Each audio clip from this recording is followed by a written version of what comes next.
Terima kasih Anda masih bersama kami. Pemirsa, pencegahan penyakit mulut dan kuku di Sumatera Utara. Dinas Ketahanan Pangan dan Peternakan Sumatera Utara suntik 1.600 vaksin terhadap hewan ternak. Di Kabupaten Deli Serdang sendiri, sebanyak 400 hewan ternak disuntik vaksin PMK. Sejumlah petugas dari Dinas Ketapang dan Peternakan Provinsi Sumatera Utara yang mengenakan pakaian hazmat lengkap berikan suntik vaksin PMK terhadap 400 hewan di Kabupaten Deli Serdang, Sumatera Utara, Senin siang.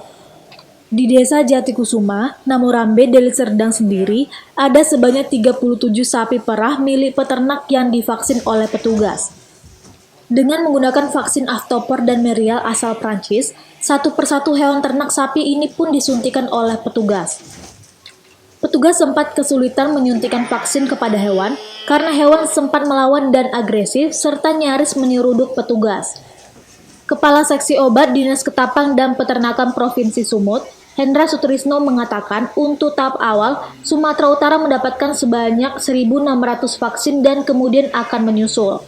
Untuk di tahap awal, hewan ternak yang diprioritaskan mendapat vaksin ialah hewan ternak yang belum pernah terjangkit PMK, serta difokuskan pada hewan ternak sapi perah.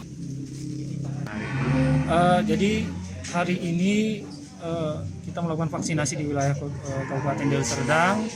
Kita Provinsi Sumatera Utara mendapat alokasi untuk tahap awal 1.600 dosis, dan itu kita sudah alokasikan ke 7 kabupaten kota.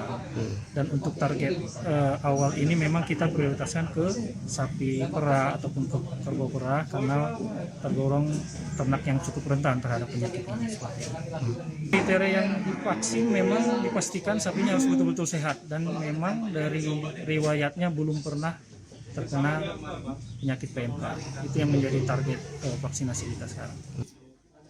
Sementara itu, peternak sapi Jul Majid mengaku senang dan berterima kasih kepada pemerintah yang telah memberikan vaksin PMK kepada hewan ternak masyarakat.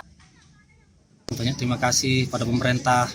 Ternyata usulan kami ternyata diterima dan ini sudah dilaksanakan. Karena beberapa hari yang lalu kami ketemu sama ketua DPR di Sumatera Utara, Bapak Mas kami Ginting. Itu kami usulkan supaya kalau bisa Sumatera Utara dapat bagian. Karena vaksin itu Pak masuk Indonesia kan 3 juta. Jadi rupanya di sini udah Sumatera Utara dapat jatah 1.600, sudah lumayan. Ternyata kami dapat bagian. Warga berharap dengan adanya vaksin PMK ini dapat mencegah penularan PMK serta kasus PMK di Indonesia segera berakhir. Wahyu Pratama melaporkan dari Medan untuk Evarna TV.